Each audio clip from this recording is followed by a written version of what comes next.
Hello friends, this is Amit Rangani and welcome back to our YouTube channel. આજે આપણે મનુષ્યની અંદર ઉત્સર્ગ એકમ વિશે ચર્ચા કરવાના છીએ. ઉત્સર્ગ એકમ એનું બીજું નામ મૂત્રપિંડ નલિકા, અથવા તો બીજો પ્રશ્ન એવી રીતે પૂછાય કે મૂત્ર નિર્માણ કેવી રીતે થાય.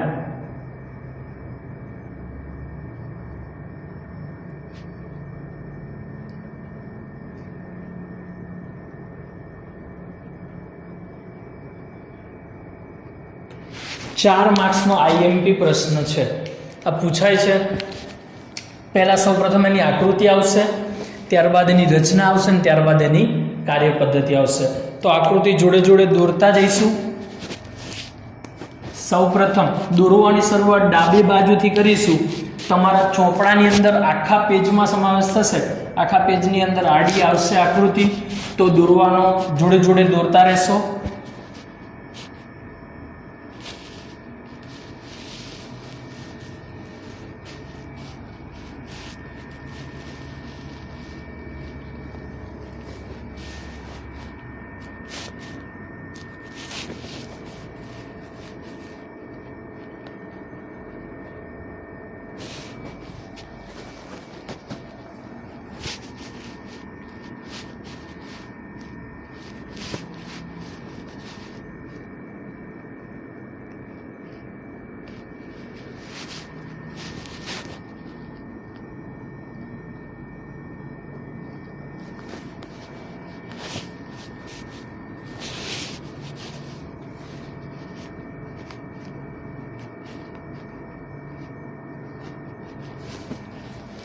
હવે આ નલિકાને દોરતા જઈશું.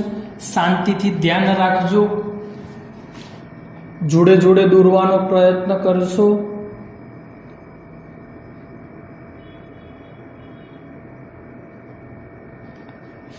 આવી દરેક આ બાજુ જેવું દોરીશું એવું અહીંયા અહીંયા અહીંયા દરેક સ્થાન પર જેટલા પણ આપણે ભાગ પાડ્યા છે ત્યાં જોડાયેલું હોય છે.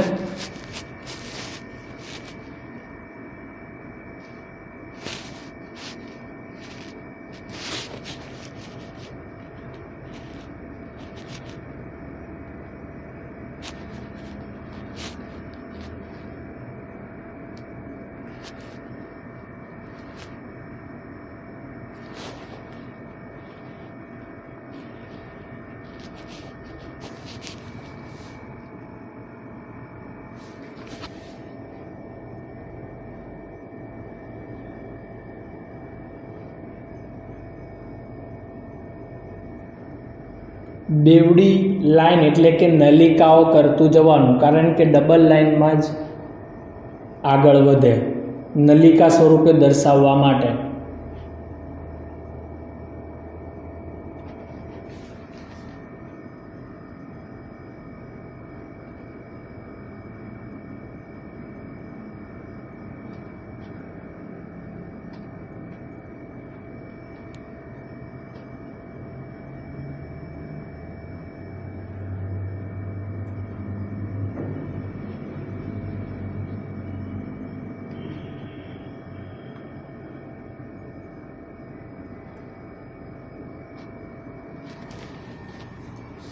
ત્યારબાદ થોડું આગળ લઈ જઈ ગૂંચળા જેવું કરવું.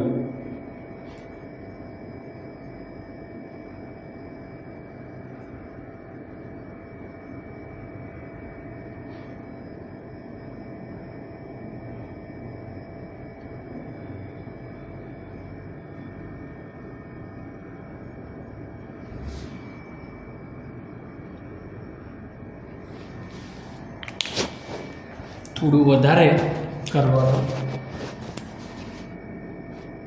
અને થોડું અહીંયાથી દૂર, કારણ કે અહીંયા પણ એક નલિકા આવશે.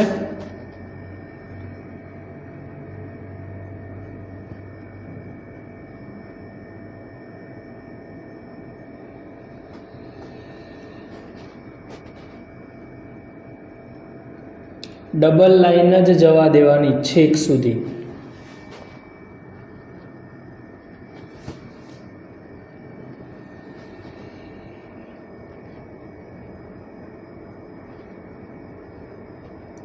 જોડે જોડે દોરજો તો આવડશે, નહીતર આવડશે નહીં, કારણ કે આગળ જતાં બધું ભેગું થઈ જશે.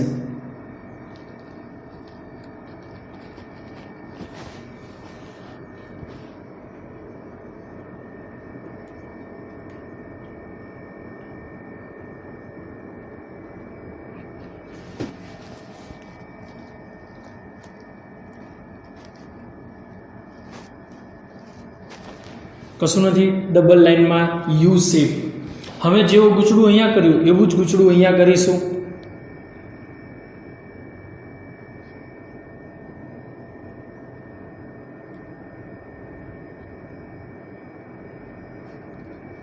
આપણે સરળતા માટે એક ગૂંચળું હોય, બાકી હકીકતમાં બહુ જ બધા ગૂંચળા આવેલા હોય છે.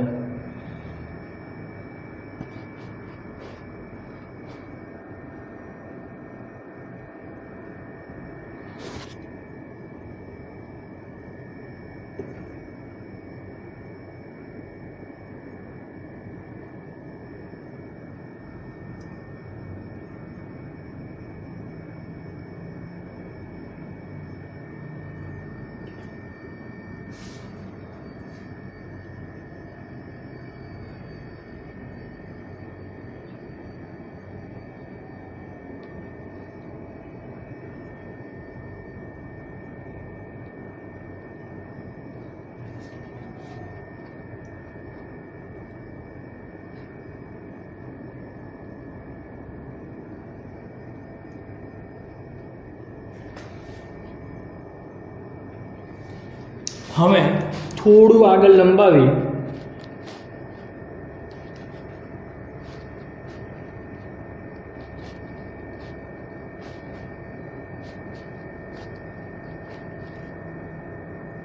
ડબલ લાઇન સુધી આવી રીતે લંબાવી દેવું.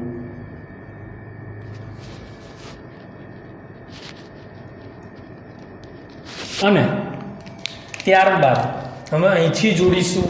આપણે રચનાની શરૂઆતમાં આવશે તેવી જ રીતે પહેલાં થોડી પાતળી નાની લાઈન કરી દઈશું, જે આકૃતિમાં પણ આપણે દર્શાવવાનું છે.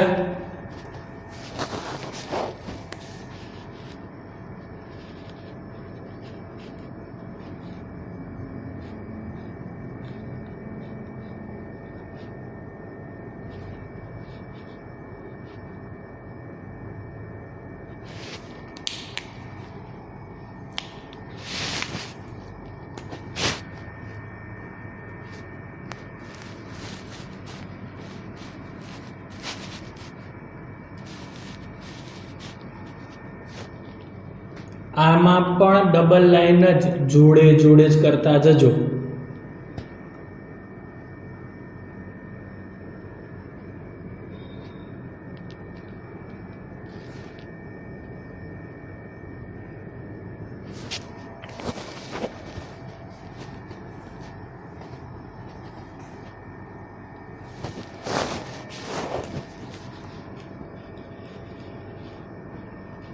ક્યાંક કદાચ ભૂલ પડી શકે સાહેબથી પણ, એટલે તમારે પણ ખાસ ધ્યાન રાખવું, ભૂલ ન પડે તેવી શક્યતા વધુ રાખવી, જેથી વાર ન લાગે.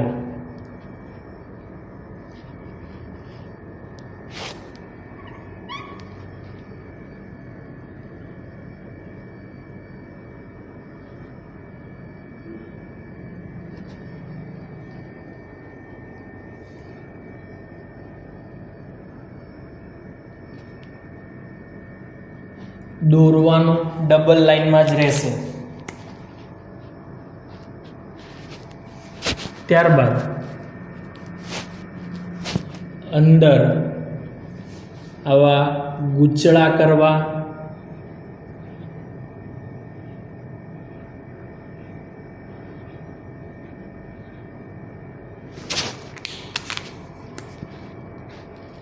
અલગ આકારના બી કરી શકો, એવું જરૂરી નથી કે આવા જ કરવા.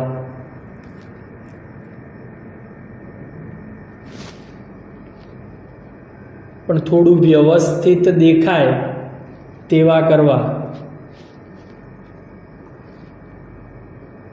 કારણ કે આ આપણી રુધિર કેશિકાઓનો એક ભાગ છે, એટલે રુધિર કેશિકા ગુચ્છ કહીશું આપણે, આગળ નામકરણ કરીશું એટલે સમજાવતા જઈશું, આકૃતિ જોડે જોડે નામકરણ કરતા જઈશું અને સાથે સાથે સમજૂતી પણ આપતા જઈશું.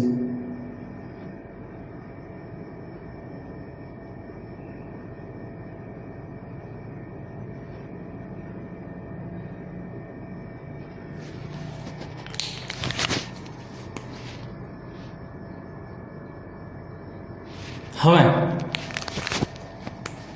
બહારથી એક ધમની દાખલ થશે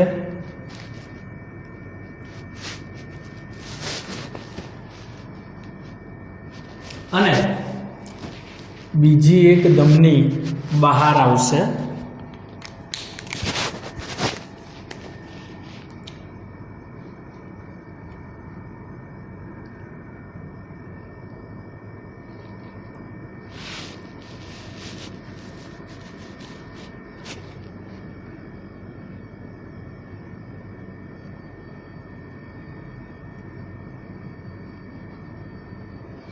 હવે આ મેઇન વસ્તુ છે. અહીંયા સુધી તો મોસ્ટલી બધાને આવડી જાય, પરંતુ અહીંથી જે નળિકા અને જાલી જેવો રચના બનાવવાની છે તે ખાસ ધ્યાન રાખશે.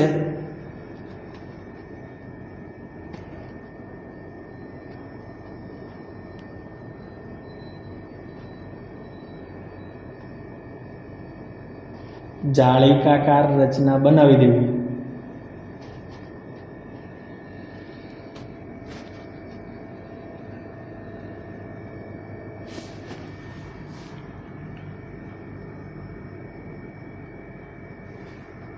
અહીંથી તેના બે ભાગ પાડી દેવા એટલે બે ભાગમાં વિભાજિત થઈ જશે અને છેલ્લે મળી જશે.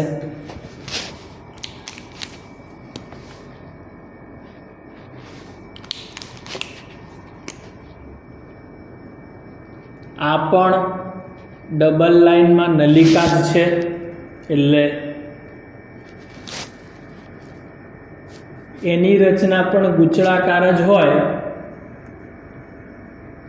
પરંતુ આપણે સરળતા ખાતર એમાં પાઇપ જેવું બનાવી દઈશું અને થોડી અલગ દેખાય તેવી પણ રચના કરવી.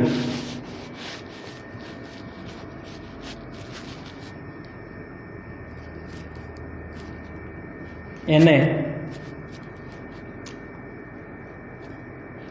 અહીંથી જોડી દેવામાં આવે છે.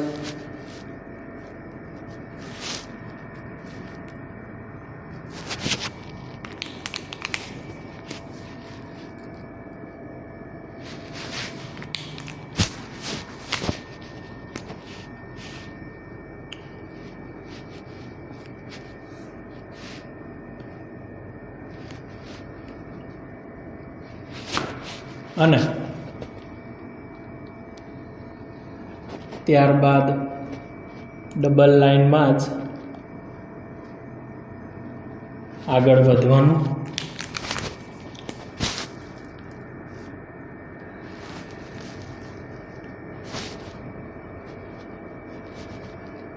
એના સાથે જોડવું. જે શીરા છે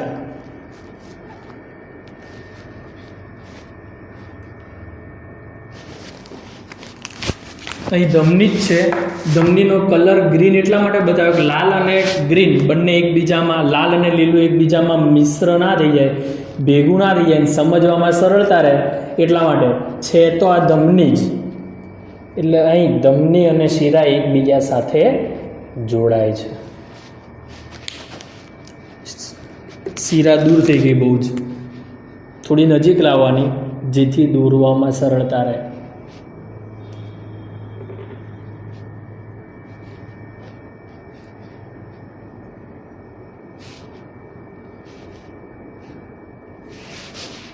હવે અહીં થોડી જાલિકાકાર રચના કરી દેવી.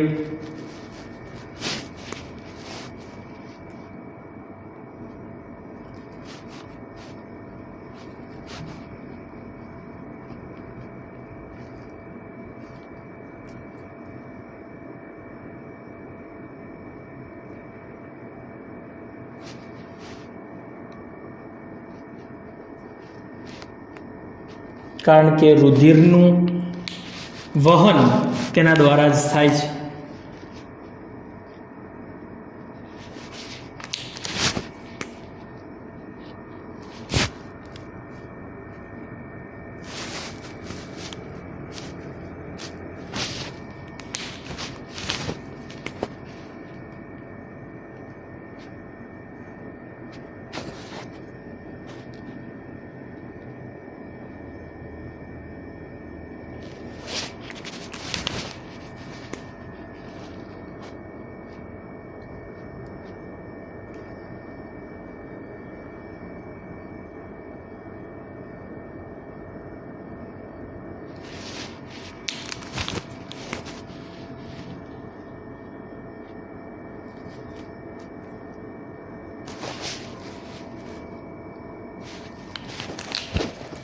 આ થઈ ગઈ આકૃતિ.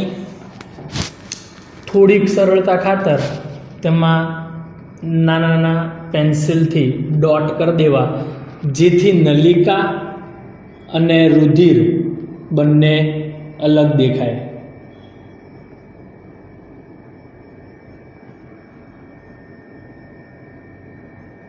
એટલે કે રુધિરયુક્ત નલિકા અને કચરાયુક્ત એટલે કે ઉત્સર્ગ દ્રવ્યયુક્ત નલિકા અલગ દેખાય એટલા માટે ડોટ કરી દેવાના. એનું બીજું કોઈ જ કારણ નથી, આપણા સરળતા માટે અને થોડું સારું વ્યવસ્થિત દેખાય. હવે રચના સમજાવતો જઈશ, સાથે સાથે નામ નિર્દેશન કરતા જઈશું. ચલો તો ધ્યાન રાખજો. આ થઈ ગઈ આકૃતિ. હવે ઉત્સર્ગ એકમ. તો ઉત્સર્ગ એકમ એ મૂત્રપિંડનો ક્રિયાત્મક એકમ છે. ખૂબ જ ઝડપથી, તો મૂત્રપિંડની અંદર કાર્ય કરતો એકમ એટલે ઉત્સર્ગ એકમ. એક મૂત્રપિંડમાં 10 લાખ ઉત્સર્ગ એકમ આવેલા હોય છે. આપણા શરીરમાં 2 મૂત્રપિંડ હોય તો 2 મૂત્રપિંડમાં ટોટલ થાય 20 લાખ. રચના: ઉત્સર્ગ એકમની શરૂઆતમાં બેવડા સ્તર વાળું અને રુધિર કેશિકા ગુચ્છયુક્ત કોથળી, એટલે કે આ શરૂઆત થઈ. દોરવાની શરૂઆત ભલે અહીંથી કરી હોય, પરંતુ રચનાની શરૂઆત અહીંથી કરવાની. એટલે કે ઉત્સર્ગ એકમની શરૂઆતની અંદર બેવડા સ્તરવાળું, તમે જોઈ શકો છો એના 2 સ્તર છે. બેવડા સ્તરવાળી અને રુધિર કેશિકા ગુચ્છ, અંદર જે આ લાલ કલરના છે જે રુધિર કેશિકા છે, જે આપણે આગળ જોઈશું. રુધિર કેશિકા ગુચ્છયુક્ત કોથળીને બાઉમેનની કોથળી કહે છે. બાઉમેનની કોથળી કહે છે. તેના છેડે નલિકા આવેલી હોય છે. તો આ પાતળી નલિકાને ગ્રીવા કહે છે. એટલે કોથળીના છેડે પાતળી નલિકાને ગ્રીવા કહે છે. આગળ, બાઉમેનની કોથળીમાં અસંખ્ય રુધિર કેશિકાઓ આવેલી હોય છે. અસંખ્ય રુધિર કેશિકાઓ આવેલી હોય છે, તેને રુધિર કેશિકા ગુચ્છ કહે છે.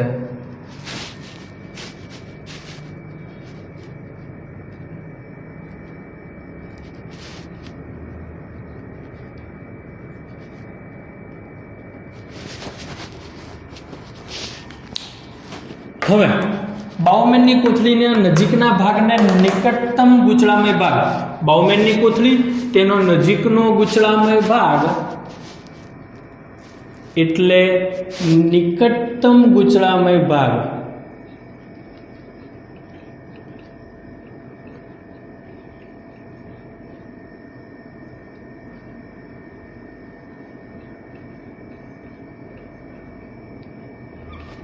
અને બાઉમેનની કોથળીથી દૂરનો ગૂંચળામય ભાગ એટલે દૂરસ્થ ગૂંચળામય ભાગ.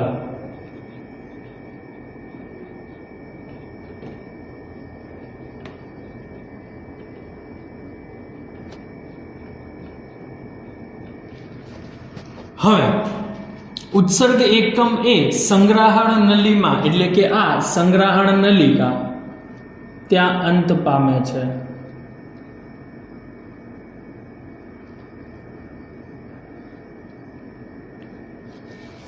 તો આટલા અંગો મુખ્યત્વે કાર્ય કરશે. કાર્ય પદ્ધતિ. એટલે હવે જોઈશું મૂત્ર નિર્માણ કેવી રીતે થાય. તો સૌપ્રથમ અંતર્વાહી ધમની બાઉમેનની કોથળીમાં રુધિરને લાવે છે. અંતર્વાહી ધમની નામ નિર્દેશન. અંતર્વાહી ધમની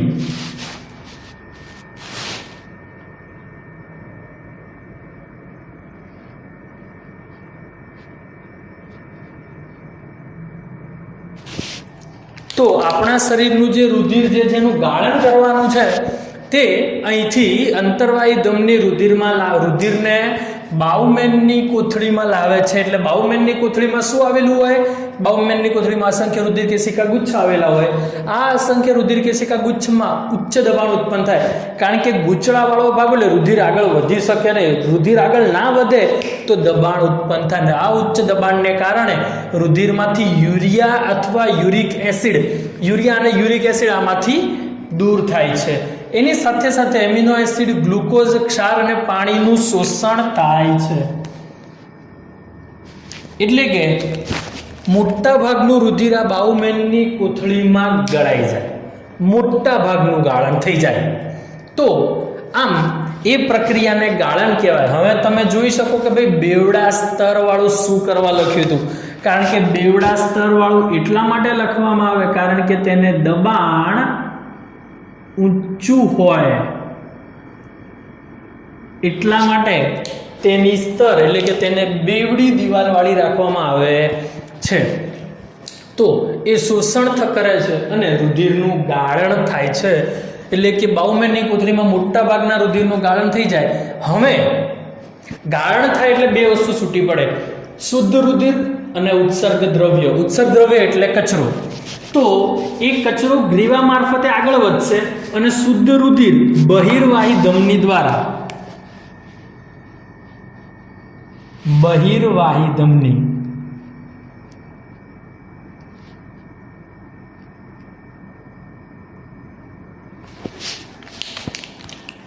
તો બહિર્વાહી ધમની દ્વારા બહાર આવે છે. કોણ? એમિનો એસિડ, ગ્લુકોઝ, ક્ષાર અને પાણી સાથે રુધિર. શુદ્ધ રુધિર બહિર્વાહી ધમનીમાં બહાર આવે. એટલે આ જે લીલા કલરની અંદર તમે જોઈ શકશો એ રહેશે આપણું રુધિર. અને બાકી વધેલ ઉત્સર્ગ દ્રવ્ય એટલે નકામો કચરો તે ગ્રીવા મારફતે આગળ વધે. હવે ગ્રીવા મારફતે આગળ વધીને આગળ કોણ આવે? તો ગ્રીવાની આગળ આવશે, લાલ કલરમાં જોતા જજો. ગ્રીવાની આગળ નિકટતમ ગૂંચળામય ભાગ, નિકટતમ ગૂંચળામય ભાગની આગળ દૂરસ્થ ગૂંચળામય ભાગ. આ બંને ગૂંચળામય ભાગમાં વધારાના પાણીનું ફરીથી શોષણ થાય. અહીંયા એક નામ નિર્દેશન કરી દઈએ એટલે બાકી રહી જાય નહીં. હેન્લેનો પાસ.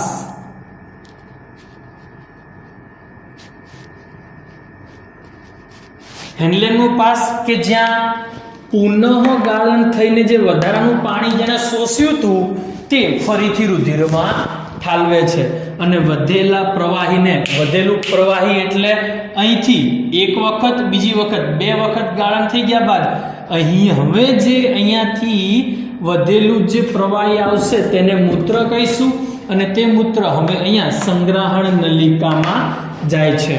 સંગ્રહણ નલિકા છેલ્લે જઈ ક્યાં મળે? તો મૂત્રવાહિનીને મળે છે. અને શરીરના પાણીની માત્રાનું, ઉત્સર્ગ દ્રવ્યની માત્રાનું પણ નિયમન કરે છે. એટલે કે શરીરમાં પાણી વધુ, ઉત્સર્ગ દ્રવ્ય વધુ તો મૂત્રના નિર્માણની પ્રક્રિયા પણ વધુ અથવા તો ઝડપથી થાય છે. આમ આપણે અહીં હવે એક બીજી વસ્તુ કે અહીંથી જે મૂત્ર બહાર જતું રહ્યું એ તો વાત અલગ થઈ ગઈ. હવે અહીંથી જે આપણી પાસે રુધિર જે છે એ રુધિર અહીંથી ફરીથી પાછું શરીરમાં પાછું આવે છે અને ફરીથી હૃદયમાં જાય. ફરીથી હૃદયમાં જે ઓક્સિજન વાળું થાય અને ફરીથી આપણા અંગો સુધી પહોંચે. ફરીથી આનું ગાળણ થવા માટે ફરીથી આવે છે. આવી ક્રિયા સતત ને સતત ચાલ્યા કરે છે.